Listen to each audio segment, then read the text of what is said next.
MSCB की मनमानी नहीं चलेगी, नहीं चलेगी। एमएससीबी की मनमानी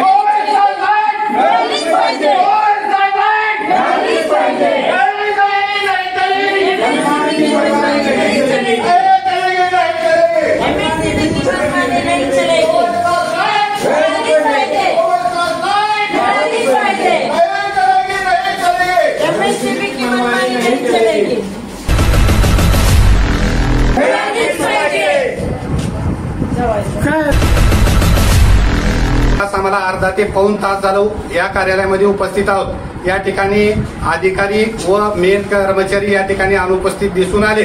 या ठिकाणी आम्ही आले असता खुर्ची पण रिक्त दिसून आली आणि एमएससीबीचे अधिकारी व लोकप्रतिनिधी याची दखल न घेतली तर मिळतच नाही। आजपर्यंत प्रत्येक वेळेस विजेच्या समस्या आहे ना। साहेब आले तर साहेबांना खुर्चीवर बसू द्या। कारवाई करून त्यांच्यावर शिस्तभंग कारवाई करून तिने जर एमएससीबीची प्रतिमा मलिन करत असतील किंवा अजून काही जर ती कंपनीला जर व्यवस्थित करत नसतील तर त्यांच्यावर कठोर कारवाई करून त्यांना इथून भेटतात। अडचण काय सर, तुम्ही पुन्हा तेच कारण सांगता ना, जुने हे जुने नाही। आता त्यांना आपण प्रस्ताव पाठवलेला नाही, आता येतील ना डेप्युटी तिकडे जावं। आता शहरामध्ये पण आंदोलन, कार्यालयामध्ये आणि गाव पातळीवर पण आंदोलन, किती मोठी बाब आहे सर? नाही, खूप मोठी बाब आहे। किती आंदोलन करायचं? दररोज आंदोलन करायचं का? नाही, आंदोलन करण्याची prevention is better than cure. म्हणजे पाऊस, वारा, वादळ हे येणारच आहे सर। पावसाळा सुरू होणार काही दिवसानंतर, मग त्यापूर्वी त्या घटना घडू नये त्यासाठी पूर्वनियोजित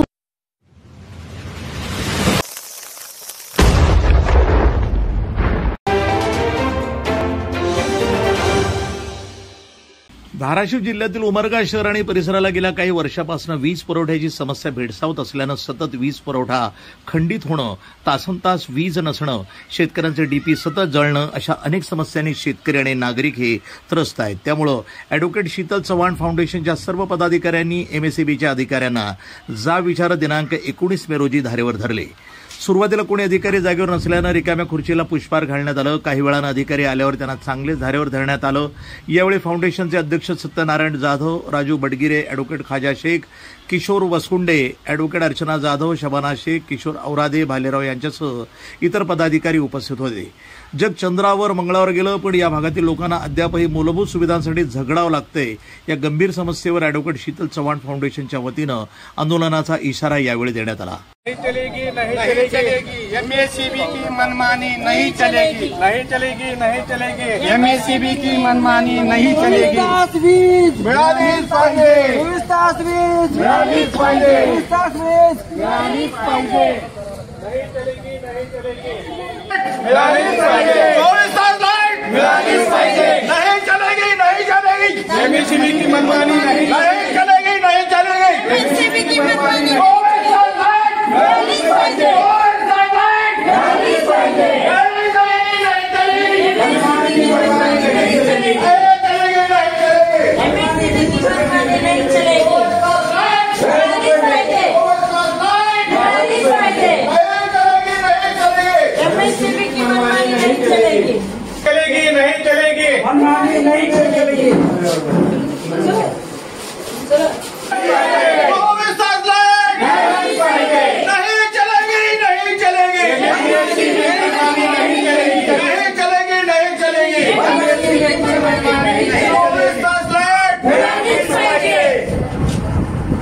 काय नेमकं जाधव साहेब, काय नेमकं आपल्या मागण्या आहेत आणि काय या ठिकाणी तुम्हाला दिसून आलं?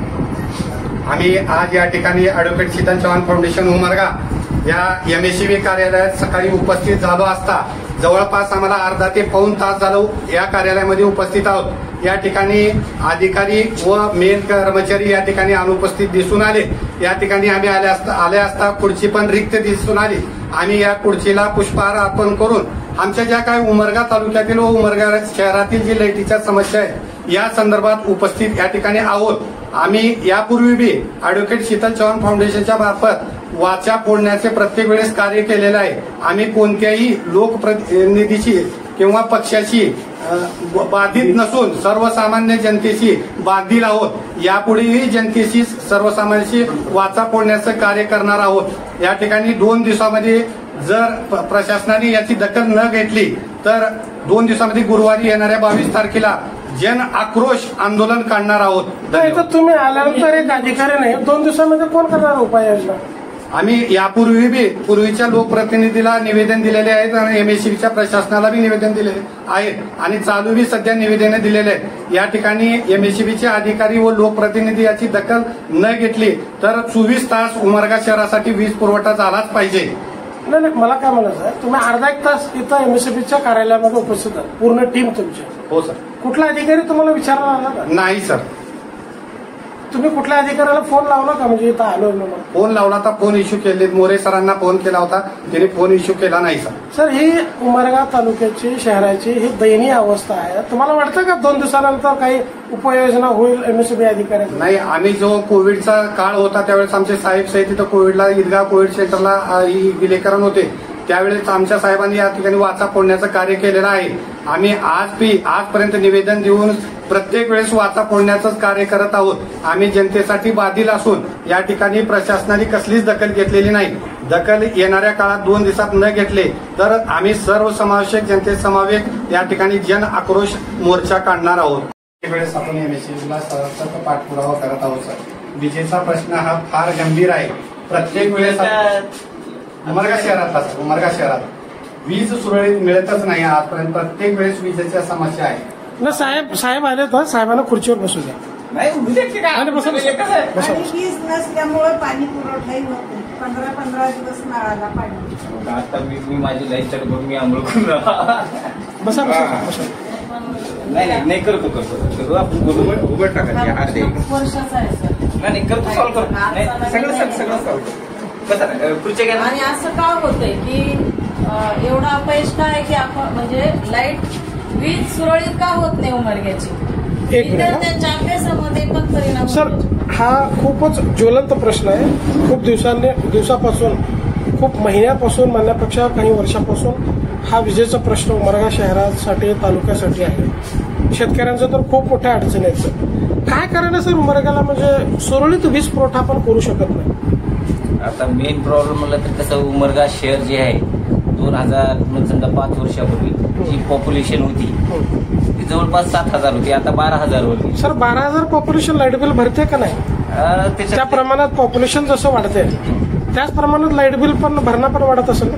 भरणा तेवढा नाही वाढत सर. आपल्याकडे ग्राहक संख्या वाढली नाही. ग्राहक संख्या वाढली. 11,000च्या अगेन्स्टमध्ये आजही आपल्याकडे 6,000 लोक थकबाकीमध्ये राहतात. 5,000 लोक जे आहेत रेग्युलर आहेत.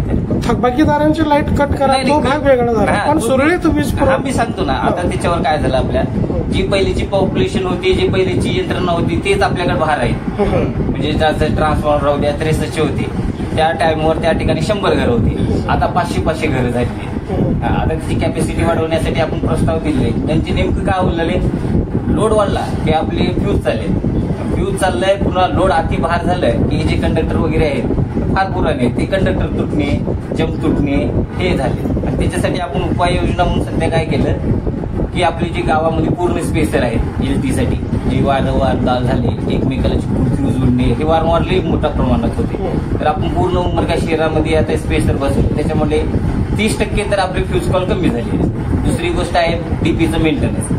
जे फ्यूज जाणं हे जाणं त्याच्यासाठी आपण केबल किटकॅट वगैरे बसून घेतले, डीपीचं मेंटेनन्स केलं. त्याच्यासाठी आता ते आणि हे 2 उपाययोजना केल्यामुळे आपले 30% ब्रेकडाऊन थोडेफार कमी झाले. त्याच्या व्यतिरिक्त आता इथं कसं आपल्याकडे जे झाडं हे जे आहेत वर्षानुवर्षी आपण ट्रिमिकेट केलेलं नव्हते. पूर्ण कट करायचं नव्हतं आपल्याला. फक्त जे लाईनला शेंडे वगैरे लागतात ते आपण जवळपास 70% कामं केलेली आहे. जे फार थोडंफार राहिलेले आहेत आता त्याच्यामध्ये कसं अवकाळी वारंवादळ आहे, वारंवादळ. आणि आमची जी काय मशिनरी आहे अचानक हे वारंवादळ झाले, पूल पडणे, मोठे मोठे झाडं पडणे. आता इथं पहा की आपल्या बस स्टँडच्या समोर आणि आपले कोर्ट आहे का नाही तिथं मोठे मोठे झाडे आहेत. आणि ती कसं शासकीय असल्यामुळे आपल्याला तोडू दिली नाही. आपण फक्त ट्री कटिंग केली, पण वाऱ्याचा भार एवढा असल्यामुळे पूर्ण वार पडले. आणि एका ह्याच्यावर पडल्यामुळे आपले 5-6 पोल घेऊन पडले. त्याच्यासाठी थोडंसं आपल्याला ते 5-6 दिवसामध्ये थोडंसं जी काही लाईन पूर्ण करण्यासाठी उशीर झाले. त्याच्यानंतर आणखी उपाययोजना म्हणजे अजून काही जुने पोल हे ते सगळे मेंटेनन्स करून घेतो मी. आणि जे एकूण तुमच्या म्हणण्याप्रमाणे मेंटेनन्स हा जवळपास 70 ते 80% झालेला आहे सर. हो. तरी पण असं काय होतं सर, पावसाच्या 4 सरी कोसळल्या की लाईट गुल होतं. नाही, ह्याच्यामध्ये काय झालं? पूर्ण शहर अंधार रात्रभर. नाही, आता हे पूर्ण वारंवार अधिकाऱ्यांना फोन लावणं, नाही, फोन न लागणं. नाही, ही समस्या माझ्याकडे आता माझा फोन तर 24 घंटे चालू होते. माझ्याकडे आता खूप जणांची कंप्लेंट आली की अर्बनचा फोन बंद राहत आहेत. मी पण आता ट्राय केलं की प्रत्यक्षात काही लाईनमन आणि नागरिक चिडून आहे सर. हा, नाही, अधिकाऱ्यावर, एमएससीबीच्या अधिकाऱ्यावर नागरिक चिडून ज्याचे आहे. फोन बंद होते त्यांच्यावर मी कारवाई केली, पत्र दिलेले आणि त्यांना याच्यानंतर जर अजून त्यांनी फोन चालू नाही ठेवले फ्यूज कॉलचा, याच्यानंतर कठोर कारवाई करून त्यांच्यावर शिस्तभंग कारवाई करून तिने जर एमएससीबीची प्रतिमा मलिन करत असतील किंवा अजून काही जर ती कंपनीला जर व्यवस्थित करत नसतील तर त्यांच्यावर कठोर कारवाई करून त्यांना इथून हलवण्यात येईल.